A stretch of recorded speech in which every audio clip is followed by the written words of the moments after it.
What's up guys, I'm BTC. Reaper just got a pretty significant buff to his Lifesteal passive, so let's find out just how good it is.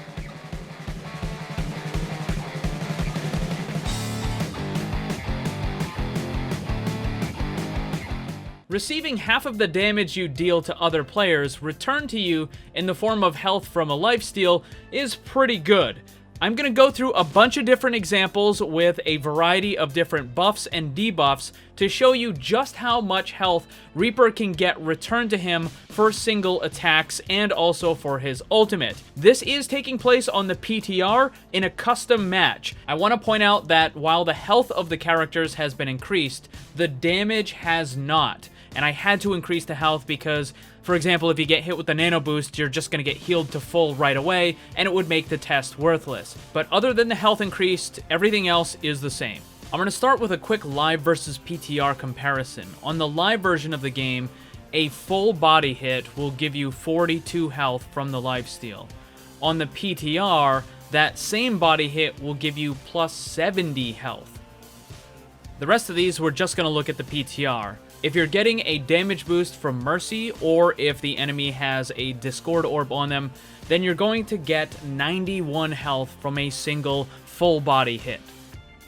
If you manage the unlikely situation of having a Nano Boost, Mercy damage amp, the Orisa Bongo damage, and the Zenyatta Discord Orb, it will give you 210 health for every full body hit. I tried checking how much you would get from a full critical, but the Roadhog instantly died in one hit, so I could only get half of what his health was, which was 300. In fact, even when the Roadhog is trying to self-heal, he still gets completely annihilated. So then I went and cranked up Roadhog's health so he could actually survive the attack, and as it turns out, the absolute maximum amount of health you can get restored with Lifesteal in a single attack is 419. Couple of quick examples with his ultimate. Against two high health targets, you're going to get about 500. If you're getting damage boosted, you'll get about 600. If you're completely surrounded by the enemy and they all have high health somehow, then you could get well over 1200 healing. But that's not really going to happen in any situation because most of the characters in the game only have 200 health, in which case you can only lifesteal 100 of that, and then they're just going to get eliminated. The only way they're going to stay alive is through something like, a Zenyatta Transcendence, in which case you'll keep damaging them, they'll keep getting healed, and then you keep getting healed from the lifesteal. So potentially, even through the Zenyatta Transcendence, even if most of the enemy is attacking you, you can probably survive that. They're going to have to stun you or knock you away somehow.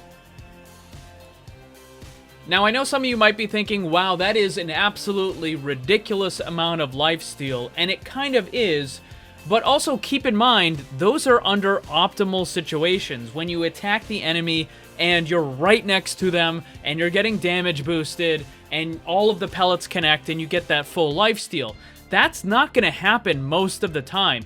In the overwhelming majority of your fights, you're not going to be close enough to where every single pellet is going to connect, let alone every single pellet connecting into a critical. That's just not going to happen.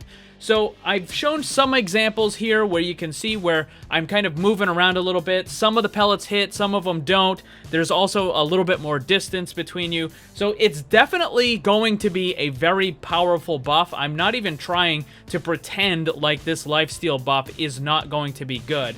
But I think some people have kind of overreacted a little bit, thinking that you're now going to be unstoppable. You get near a McCree, stun fan, you're still dead. Lifesteal or no, it doesn't matter. So there's definitely still a lot of things that can counter the Reaper, and a lot of it has to do with simply bursting him down before the lifesteal can really take any effect. And this is one of the issues that I mentioned about the whole GOATS comp thing, is because the whole team tends to be really close up together. If Reaper is getting in that area, then everybody can just kind of turn and focus on Reaper at the same time, and then his lifesteal doesn't even matter because he's just going to be instantly destroyed.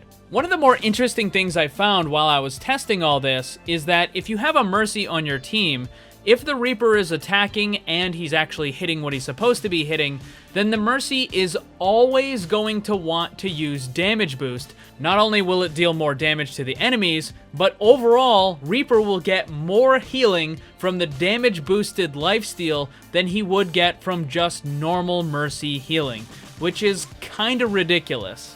The summary is that this is a significant buff to Reaper's survivability, provided that he's able to actually get close enough to the enemy to land enough of these hits. Because all you need to do is keep Reaper at a distance, and he's still going to be just as useless as he was before. And that is the major problem that Reaper has, is he really doesn't have any good way to get in close. You can use Shadow Step and then you just get completely annihilated before you even have control of your character. You can use Wraith Form, but then you have no escape mechanic. So if you can keep Reaper at a distance, then it's not going to be a problem.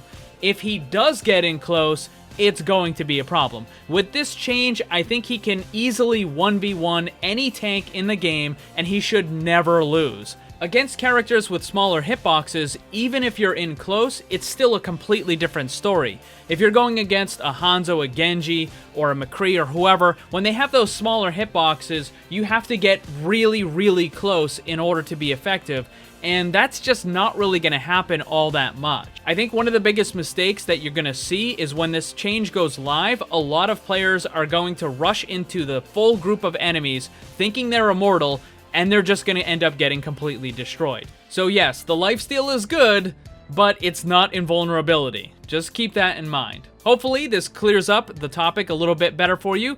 I'm also going to be working on all of the armor changes coming up soon, so make sure you check back for that.